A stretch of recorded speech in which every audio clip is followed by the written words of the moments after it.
فلسفے میں ان تینوں میں سے کون سی روش استعمال ہوتی ہے؟ جیسا کہ ہم نے پچھلے درس میں پڑھا تھا کہ فرض یہ ہے کہ ہمارا سامنے والا جس سے ہم بتانا چاہ رہے ہیں، بات کرنا چاہ رہے ہیں، جو ہمارے اعتقادات پہ اشکال کر رہا ہے وہ مسلم نہیں ہے، لہذا وہ قرآن کو تو مانے گا نہیں، نقل سے ہم اسے بتا نہیں سکتے، لہذا اس میں عقل سے ثابت کیا جائے گا کہ خدا ہے اور وہ کس موجود ہے، موجود کسے کہتے ہیں، موجود کتنے طرح کا ہوتا ہے، خدا کس طریقے کا موجود ہے، کیا جیسے ہم اور آپ موجود ہے خدا ایسا موجود ہے، یا ہمارے موجود ہونے میں اور اس کے موجود ہونے میں کوئی فرق ہے؟ کیسے ثابت کریں گے ہم؟ عقل سے ثابت کریں گے، ٹھیک ہے؟ جی آقا. حفیظہ فریضہ، تو لہذا ہم نے یہی بات پڑھی تھی یہاں پر. سوال درس کیا تھا؟ درس نمبر 3 میں ہیڈنگ کیا تھی؟ روش مطالعے و تحقیق در فلسفے، فلسفے میں تحقیق اور ریسرچ اور مطالعے کی روش. یہاں بتایا کہ روش کتنے طرح کی ہوتی ہیں؟ 3 طرح کی. اقسام روشات مجھے صحیح سے بتایا تھا کہ سوال کیا تھا یہاں پر؟ شما باچے روشی حقیقت را کشمی کنید. آپ اس حقیقت کو کیسے ظاہر کریں گے کہ پانی 100 درجہ حرارت پر جوش میں آ جاتا ہے؟ کس طریقے سے ثابت کریں گے آپ؟ شما باچے روشی ان حقیقت را کشمی کنید. آپ کس روش اور کس طریقے سے اس سچائی کو کشف کریں گے، ظاہر کریں گے، واضح کریں گے کہ پانی 100 درجہ حرارت میں جوش میں آ جاتا ہے؟ ایک. دوسرا، باچے روشی اس بات میں کنید. آپ کس روش اور کس طریقے سے ثابت کریں گے کہ 2 خط موازی، 2 ایسی لائنیں جو آمنے سامنے ہیں، وہ ہر قدر امتداد یابد، جتنی بھی لمبی کھینچ لیجئے ایک دیگر را قط نہ خواہن کرتے، ایک دوسرے کو ہرگز قط نہیں کریں گے، نہیں کاٹیں گی، نہیں کراس کریں گی، ٹھیک ہے؟ باچے روشی بے ان مطلب دست میابی. آپ کس روش اور کس طریقے سے اس مطلب کو حاصل کریں گے کہ جنگ احد میں مسلمان رسول اکرم کے حکم کی نافرمانی کی وجہ سے، سرپیچی کی وجہ سے شکست کھا گئے؟ کیا تینوں کو طریقوں کو پانی 100 درجہ حرارت میں جوش میں آ جاتا ہے؟ جی. 2 خط موازی کتنے بھی لمبے کھینچ جائیں ایک دوسرے کو کراس نہیں کریں گے، اور مسلمان جنگ احد پیغمبر کے حکم کی نافرمانی کی وجہ سے ہارے. کیا ان تینوں حقیقت کو آپ ایک ہی طریقے سے ثابت کر دیں گے؟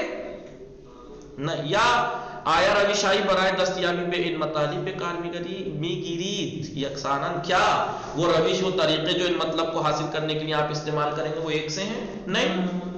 روشن واضح ہے کہ اوپر والے جو مطالب ان میں سے ہر ایک خاص قسم ہے جی، اور ان تک پہنچنے کے لیے آپ ایک مخصوص روش کے محتاج ہیں. ان روش اور طریقوں کو علماء نے، دانشمندان نے 3 حصوں میں تقسیم کیا ہے کلی طور پر. ایک روش نقلی جو ہم نے بتایا کہ جو تاریخی وغیرہ جو مربوط حادثات، گزشتہ میں جو حادثات و واقعات ہیں، یہ ان سے متعلق اس میں استعمال ہوتا ہے روش نقلی. روش تجربی جو میں نے بتایا اکثر یہ کہاں استعمال ہوتے ہیں؟ روش تجربی عظیم روش، کیونکہ کل توضیح دے چکے ہیں، کل کی ویڈیو دیکھ لیجئے گا، لہذا امید ہے کہ آپ کو سمجھ آ گیا ہوگا، آسان بات تھی. روش تجربی کہاں یوز ہوتی ہے؟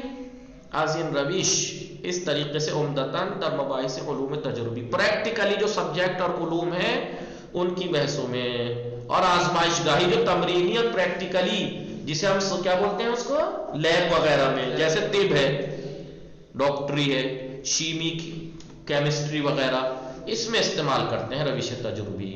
یہ والی چیزیں روش تجربی سے سیکھتا ہے انسان. در این روش اس طریقے میں نیاز بے مشاہدہ حسی حتمی است. حتمی طور سے حسی یعنی فزیکل مشاہدے کی ضرورت پڑتی ہے، فزیکل مشاہدے کی، چھونا، دیکھنا، ان چیزوں کی ضرورت پڑتی ہے. مثلا وقتی میگوئیم، مثلا جب ہم یہ کہتے ہیں کہ جاذبہ زمین، زمین کا جو جاذبہ ہے، کشش ہے، کیا بولتے ہیں جی تحسین فاطمہ؟ جاذبہ زمین، زمین کی کشش یعنی حفیظہ فریضہ سے صحیح صاحب جی گریوٹی. گریوٹی، جو زمین کی گریوٹی ہے، ہمیں یہ اجسام را بے طرف زمین میں کشن، زمین کی جو گریوٹی ہے وہ تمام جسموں کو اپنی طرف کھینچتی ہے، جتنی بھی جسمانی چیزیں ہیں سب کو اپنی طرف کھینچتی ہے. جب ہم یہ کہتے ہیں تو اس کا مطلب یہ تھوڑا ہی ہے کہ ہم نے لکھت روپ میں مانا یا یہاں پر عقل چلائی، نہیں، نخست موارد و مصادیق متعددی، سب سے پہلے ہم نے مختلف مصادیق، مصداق متعدد، بہت سے مصداق، جسم کے جو مصداق ہے، جو جسم ہیں ان کو زمین کی طرف، جو زمین کی طرف کھینچے ہیں، بے طرف زمین کے سیدھے شدیان، وہ جسم، وہ چیزیں جو زمین کی طرف کھینچی ہیں، پہلے ہم نے ان کے بہت سے موارد کو دیکھا ہے. کبھی سیب گرا تو زمین پہ گرا، بعض دفعہ پتھر پھینک کے دیکھا، بعض دفعہ کچھ پھینک کے دیکھا. یہ پریکٹیکل کر کے جب ہم نے بہت بار دیکھا ہے اس کے مصداق کو، تبھی تو جا کے ہم نے یہ کہا ہے کہ زمین کی جو گریوٹی ہے تمام جسموں کو اپنی طرف کھینچتی ہے. جی آگا. وصفت بے ان نتیجے رسیدے ہی، اور اس کے بعد ہم اس نتیجے پر پہنچے ہیں کہ نیروی جاذبے ای در زمین وجود دارا. اس کے بعد ہم اس نتیجے پر پہنچے ہیں. پہلے ہم نے تجربے کیے، دیکھے، کوئی ایک دو بار نہیں دیکھا، متعدد مختلف بار اجسام کو زمین کی طرف کھینچتے ہوئے دیکھا. پھر اس کے بعد ہم اس نتیجے پر پہنچے ہیں کہ نیروی جاذبے ای در زمین وجود دارد، زمین میں طاقت، نیرو یعنی طاقت، یعنی گریوٹی کی طاقت موجود ہے، اس میں گریوٹی پائی جاتی ہے، اس میں کشش پائی جاتی ہے، اس میں جاذبہ پایا جاتا ہے کہ اجسام را بے طرف خود می کشت، کہ وہ جسموں کو اپنی طرف کھینچتی ہے زمین. نیوٹن، آپ جانتے ہیں نیوٹن کہ برائے اولین بار کہ جس نے سب سے پہلے نیروے جاذبے را کشف کر، نیوٹن کے جس نے سب سے پہلے گریوٹی کو کشف کیا، اس نے کیا کیا تھا؟ پس از مشاہدہ افتادن سیب از درخت بر روئے زمین بود. کیا تھا وہ؟ سیب کا از روئے درخت، درخت سے، از درخت پر روئے زمین، سیب کا درخت سے زمین کے اوپر گرتا ہوا دیکھنے کے بعد، گرتے ہوئے دیکھنے کے بعد اس نے یہ کشف کیا کہ زمین میں گریوٹی پائی جاتی ہے. وہ صرفاً بر اساس تفکر و فکر کردن بے مطلب نہ رسید، وہ فقط غور و فکر کر کے سوچ کر اس مطلب تک نہیں پہنچا، اس حقیقت تک نہیں پہنچا کہ زمین میں گریوٹی پائی جاتی ہے. پہلے اس نے تجربہ کیا، بلکہ پس از مشاہدے و اندیشیدن بے نیروے جاذبے فیبود، بلکہ اس نے نیروے جاذبے نے گریوٹی کے بارے میں سوچ کر، دیکھ کر، مشاہدہ کر کے تب سمجھا وہ کہ زمین کے اندر گریوٹی پائی جاتی ہے. البتہ لیکن مادر تجربے از عقل نیز کمک میں گیریم، ہم اس روش میں، جو روش تجربی ہے، اس میں عقل بھی یوز ہوتی ہے. بھئی عقل ہی تو ہے کہ جب اس نے سیب گرتا ہوا دیکھا، بہت سی چیزیں گرتی ہوئی دیکھی، کھینچتی ہوئی دیکھی، پھر عقل نے اس کے حکم، پھر تبھی تو عقل یوز کریں گے کہ اس کا مطلب زمین میں گریوٹی پائی جاتی ہے. اما لیکن مشخص ہے اصلی، اس کا جو اصل مشخصہ اور اصل چیز ہے اس میں تجربہ ہے، بغیر تجربے کے تھوڑا ہی آپ کر دیں گے. بیکار گیری ہے مشاہدہ حسی، روش تجربی اور فزیکل مشاہدہ استعمال کر کے تب اس سے انسان پہنچتا ہے حقیقت تک. سمجھ میں آ رہا ہے نا؟ کوئی ورڈ ہارڈ تو نہیں، کوئی بات ہارڈ تو نہیں لگ رہی نا؟ نہیں آگا. جی. تیسری روش ہے روش عقلی. از ان روش، اس روش سے کب استعمال کرتے ہیں، یوز کرتے ہیں ہم؟ در علوم ریاضی، جو میتھمیٹیکل، منطق، لاجک، فلسفے، ان جیسے سبجیکٹس میں استعمال کرتے ہیں. کون کون سے؟ جیسے میتھمیٹک ہے، لاجک، منطق ہے، فلسفہ، اس طریقے کے علوم میں اسی روش سے ہم علم حاصل کرتے ہیں، عقل سے، روش عقلی، کیونکہ اس کی ساری باتیں عقل سے ثابت ہوئی ہوتی ہیں. پھر آپ کو لکھت روپ میں ملیں گی، کیونکہ پھر آپ انہیں پڑھیں گی. مثلاً با فکر کو فکر و تعقل است کے میگوئیم، مثلاً یہ سوچ کر، تعقل کر کے، غور و فکر کرنے کے بعد ہی ہے کہ ہم یہ کہتے ہیں کہ دو خط موازی، دو مقابلے والے خط لائنیں، دو آمنے سامنے کی لائنیں، ہر چقدر چاہے جتنی بھی نہایت بے نہایت امتداد پیدا کنن کھنچ جائیں، چاہے جتنی کھنچ جائیں دو مقابلے والی لائنیں، ہرگز ایک دیگر را قط نہ خواہن کرد، ہرگز کبھی بھی ایک دوسرے کو کراس نہیں کریں گی، نہیں کاٹیں گی. کیوں؟ عقل نے ثابت کیا یہ، کیونکہ ناپ کے تو ہم نے پوری دنیا کی لمبی لائنیں کھینچ کے دیکھی نہیں. روشن اسی بات واضح اور روشن ہے کہ ہیچ کس کہ کوئی بھی صحت قضیہ را، اس قضیے کے کون سا قضیہ کیا ہے، جملہ کیا ہے؟ دو خط مقابل جتنے چاہے کھنچ جائے وہ ایک دوسرے کو کراس نہیں کریں گے. یہ بات ظاہر ہے کہ کسی نے بھی اس جملے کو براساس نقل کو لکھت روپ میں تھوڑی جانتا ہے کہ لکھا ہوا ہے اس لیے میں مان رہا ہوں کہ دو خط جو ہے وہ کبھی نہیں ٹکرائیں گے. وہی کس عدم تقاطع دو خط موازیرہ، اور کوئی بھی دو لائنوں کو ایک دوسرے سے جو دو خط ہیں، جو دو لائنیں ہیں جو ایک دوسرے کے مقابلے پہ ہیں، ان کا ایک دوسرے کو نہ کاٹنا در بے نہایت مشاہدے اور تجربے نہ کرتا. کسی نے بے نہایت اس کو مشاہدہ اور تجربہ بھی نہیں کیا ہے کہ دو لائنیں اس نے پوری دنیا میں کھینچ کے دیکھ لی ہوں. بس ان حکم براساس نقل و تجربے نیس، یہ حکم کہ دو لائنیں چاہے جتنی لمبی کھنچ جائیں وہ جب تک مقابلے میں ایک دوسرے کو کراس نہیں کریں گی، نہیں کاٹیں گی، یہ حکم نہ تو نقل کے ذریعے سے نہ ہی تجربے کے ذریعے بلکہ براساس عقل کی بنیاد پر ہے. روش عقلی در فلسفے در منطق گفت شد. منطق میں یہ بات کہی گئی کہ روش استدلال سے بنیاد. علم منطق آپ نے پڑھی نہیں پڑھی ہوگی تو پڑھیں گے. اس میں بتایا ہے کہ استدلال جب ہم کرتے ہیں کسی چیز کو ہم ثابت کرنے کے لیے تو تین طریقے سے ثابت ہوتی ہے. کتنے طریقے سے؟ تین طریقے سے ثابت ہوتی ہے. کیونکہ یہ آپ لوگوں کے لیے نئی بات ہے میں اس لیے اس کو کل ہی بیان کروں گا. ٹھیک ہے؟ قیاس، استقراء، تمثیل. قیاس، استقراء، تمثیل. جب میں مثال دوں گا تو آپ کو سمجھ میں آ جائے گا، اتنی ہارڈ بات نہیں ہے، پریشان نہ ہوئیے گا. ٹھیک ہے؟ جی آپ وصلی اللہ علی محمد و آلہ الطاہرین. اللہم صلی علی محمد و آلہ الطاہرین.